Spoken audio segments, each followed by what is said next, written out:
तो इसके बाद जो साइंटिस्ट आया उसका नाम था TW एंगलमैन। इसने क्या किया, इसने सनलाइट को पास किया through prism. As we know, prism splits light into its constituent colours, white light into its constituent colours. तो प्रिज्म ने इस लाइट को वेवगाइड में स्प्लिट किया, violet, indigo, blue, green, yellow, orange and red. तो ये जो लाइट स्पेक्ट्रम है इसको हम कहते हैं PAR, फोटो सिंथेटिकली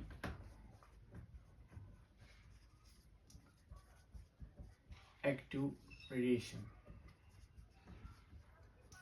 तो इसके बाद इसने भी एक्वेटिक प्लांट लिया, जैसे जॉन इंजनहाउस ने लिया था, मगर जो इसने एक्वेटिक प्लांट लिया वो NCERT पे मेंशन है।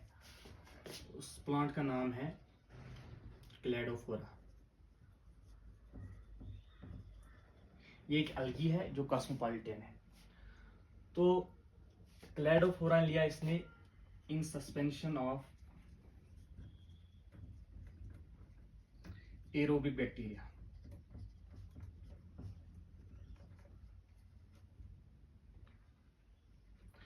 जॉन इंजनहाउस ने क्या किया था, उसने एक्वेटिक प्लांट लिया था, एक को लिया था डार्क साइड और एक को लिया था लाइट वाली साइड। जो डार्क साइड था वहाँ O2 रिलीज नहीं हो रहा था, बट और जो लाइट साइड था वहाँ पे O2 रिलीज हो रहा था। तो इसने क्या किया, इसने एरोबिक बैक्टीरिया लिया जिसका नाम था एजोटोबैक्टर।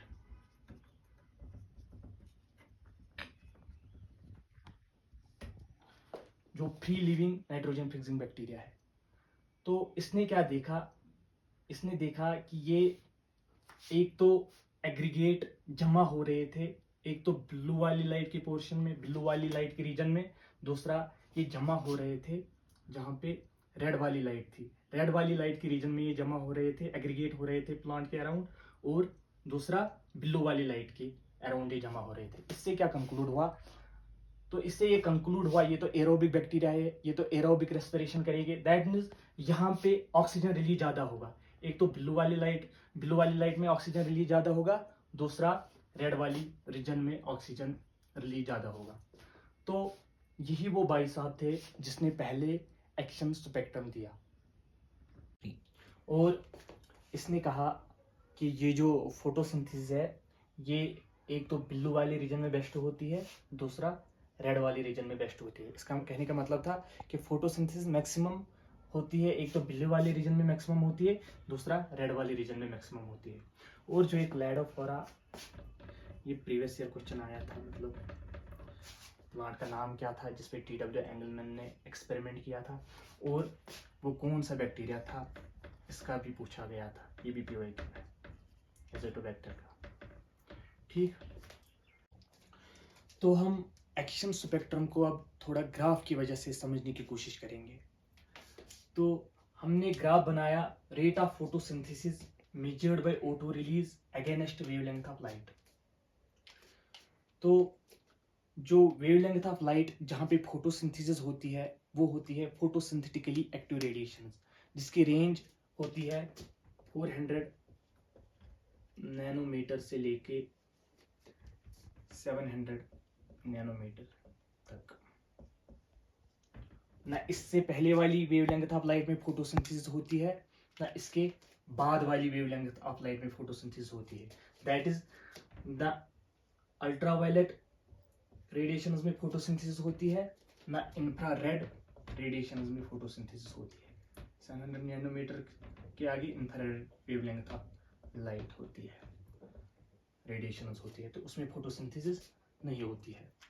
तो अगर हम एक्शन स्पेक्ट्रम की बात करें तो एक्शन स्पेक्ट्रम हम बताते हैं action of photosynthesis at different wavelengths of light. तो यहाँ अगर हम इस ग्राफ की बात करें तो यहाँ पे दो पीक्स आ रही है ग्राफ में, एक तो ये वाली पीक आ रही है और एक ये वाली पीक आ रही है। तो जब हमने देखा ग्राफ से, हमने ये देखा, हमें ये पता चला ये जो पीक्स आ रही है ये ब्लू लाइट की पीक्स आ रही है, मतलब जहाँ पे वेवलेंथ ब्लू लाइट के बराबर थी वहां पे ये पीक आ रही थी, वहां पे रेट ऑफ, वहां पे O2 रिलीज ज्यादा था। वहां पे O2 रिलीज क्यों ज्यादा था, क्योंकि वहां पे रेट ऑफ फोटोसिंथेसिस ज्यादा थी। इसके बाद जो दूसरी पीक आती है वो कहाँ पे आती है, वो आती है अराउंड 700 नैनोमीटर के आसपास आती है। That means this portion is red region of wavelength. तो दो पीक्स आती है इसमें, मतलब एक ब्लू वाली रीजन में इसकी पीक आती है, दूसरी रेड वाली रीजन में इसकी पीक आती है। That means action of photosynthesis is higher और maximum at blue wavelength of light and red wavelength of light. तो दिस इज एक्शन स्पेक्ट्रम। तो अक्सर हम कंफ्यूज हो जाते हैं बिटवीन एब्जॉर्प्शन स्पेक्ट्रम और एक्शन स्पेक्ट्रम के दरमियान।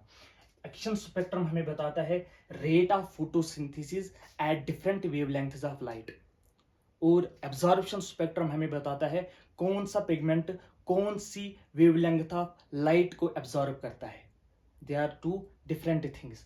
एक्शन स्पेक्ट्रम हमें बताता है rate of photosynthesis at different wavelengths of light. जैसे यहाँ पे हमें बताया है ब्लू पे हाईएस्ट होती है रेट ऑफ फोटोसिंथेसिस और रेड पे हाईएस्ट होती है रेट ऑफ फोटोसिंथेसिस। एज यहाँ पे क्यों, फिर यहाँ पे तो O2 रिलीज है, हमें पता ही है जहाँ पे रेट ऑफ फोटोसिंथेसिस ज्यादा होगी वहाँ पे O2 रिलीज भी ज्यादा होगा। तो यहाँ पे O2 रिलीज ज्यादा है, that is because of rate of photosynthesis यहाँ पे ज्यादा है। यहाँ पे O2 रिलीज ज्यादा है बिकॉज यहाँ पे रेट ऑफ फोटोसिंथेसिस ज्यादा है। इस वजह से यहाँ पे पीक आ रही है यहाँ पे और यहाँ पे।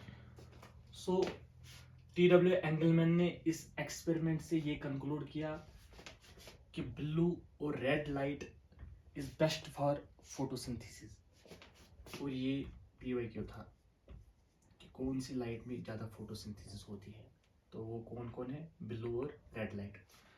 दूसरा इसने first action spectrum of light दिया।